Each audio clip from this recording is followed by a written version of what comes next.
And because you are starting with this false definition that has removed the supernatural aspect of life, everything else is false. So you have the single-celled organism, and you say, then there is the colonial theory that says that cells started coming together. You have examples of surviving creatures that only like to live in colonies, and we have some others that live in colonies when it's convenient, and when it's no need anymore, the colony dissipates. Yeah. So you have, okay, so you see this gradient. The first one is the logical one. 1, 2, 3, 4, 5. But it doesn't exist. So what does the theory do? You try to find another explanation, because you are gripping and you are hung on finding another explanation. Okay? You do not accept creation. You do not accept that God creates unicellular organisms and God creates multicellular organisms from the. You do not accept that there is an aspect of life and awareness from the beginning. It's all mechanical. It's all parts.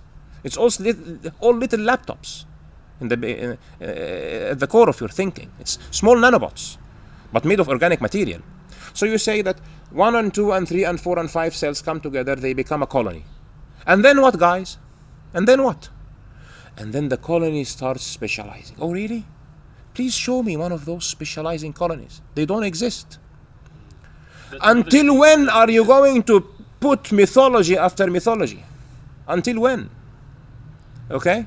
And then somebody says, okay, look at this creature, Volvox it's called. Okay? Look at the Volvocine line of the algae. It's algae living yes, it's algae living together. But look at how Volvox looks. So Volvox does these spherical colonies. They look very nice, actually. There is a magnificent aspect of beauty.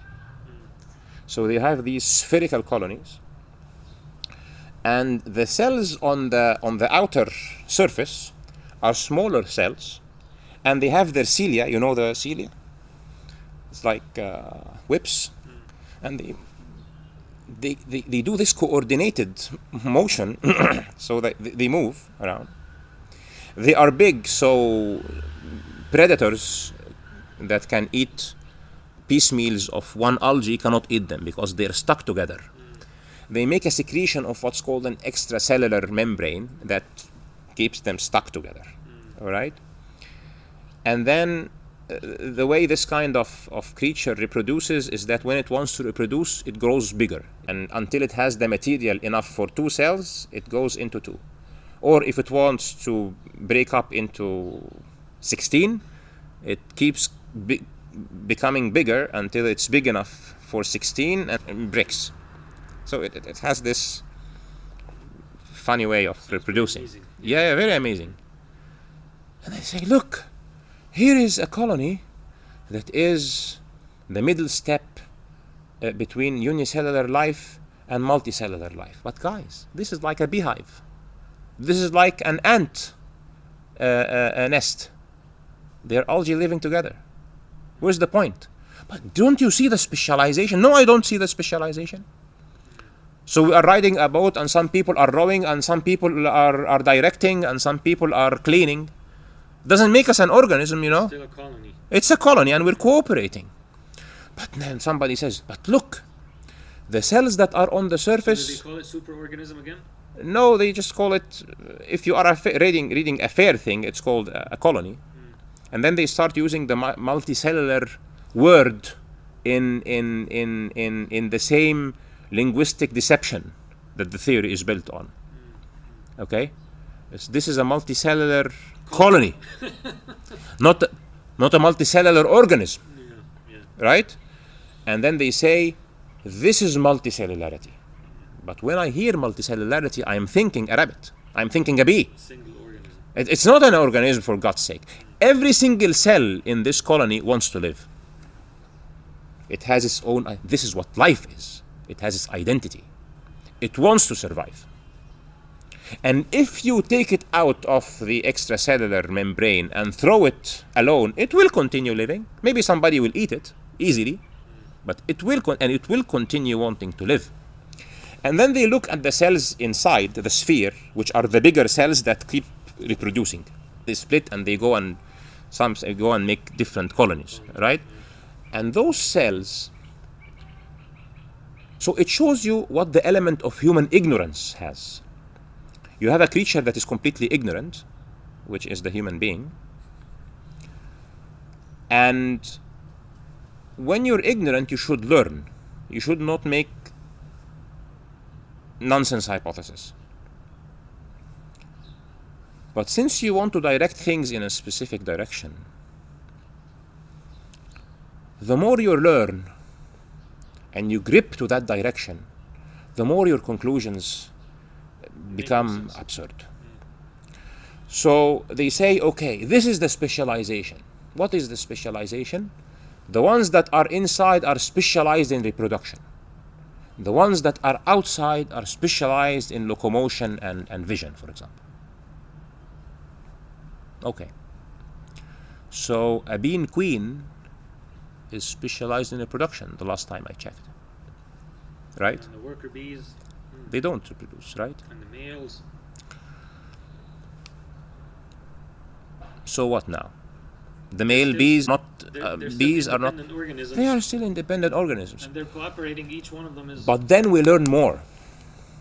And those cells reproduce by a mechanism called cytokinesis. And the amazing thing is that the cells that are outside are using their cilia to move. And during cytokinesis, these cilia go inside the cell. So if you are reproducing, you cannot move. And if you're moving, you cannot reproduce. So it's not specialization altogether. It's just that you were ignorant of how these mechanisms, okay, are work. So it happens that the other guys at the rim are busy all the time moving. So you're using your cilia either to move or to reproduce. And the ones that are inside are busy reproducing. And the whole concept of the colony, because it's living, it wants to maintain its lineage. So the ones that are outside, this creature has something called an eye spot. It is stunning that this unicellular organism has the equivalent of the eye. In one cell, it's an eye spot, it's photosensitive. The ones on the rim, their eye spots are more pronounced, a little bigger. The ones inside, they don't need to see anything. They're just drifting with the colony. So what? It's kind of like the same with the bees. The queen is bigger than the So if you bring a human being and you put him in a dark cave all the time, what do you expect his eye vision will be? And he won't see anything at all. He won't see, and he will not be very good at seeing if you throw him in the light. So you put an organ, people who are carrying weights have better muscles, So the ones that are outside, it's no surprise. It's no surprise, that the ones that are outside have better eye spots. All right. That's kind of like the stress, applying the stress Yes, idea. and then the theory goes like this: that those specializations will accumulate, okay, and then you'll have the multicellular organism. Please show me the proof. No proof. This is our prediction. But do you have fossils?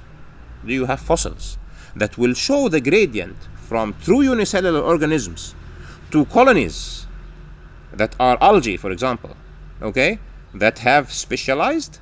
No, you don't. And then let's reason a little, which is something that the proponents of this theory do not like. If in this colony random mutations are happening, and this one cell at the rim of the colony has a mutation that causes it to have this new feature that is going to be good for a specialization related to metabolism, for example. Okay? Good and well for that cell. How will the colony progress? It progresses by cells dividing. Okay? So this other cell on the other rim, it has no idea about what this mutation has done. How are you going to get out with the same model of multicellular organisms where you have one sexual pair of gametes, an ovum or a cell, and the DNA of each one of them has the necessary code for the whole organism? It cannot follow. It is impossible, because every mutation is a mutation in a single organism. Who is collecting them? How are they going to be collected in any way that makes sense, that you can think of? And please think of whatever way that you want and tell me how the genetic material of all the mutations that are happening independently, and it will be grouped in the DNA of a new organism that will now, when it reproduces, it will reproduce the same 1000 cell organism, which is the colony that you were telling me about, and has the code for all the specializations. So you have this imposter theory called the colonial theory that says that a unicellular organism becomes a colony where specialization takes place, and under millions and millions of years you end up with multicellular organisms. And there is nothing except mythology.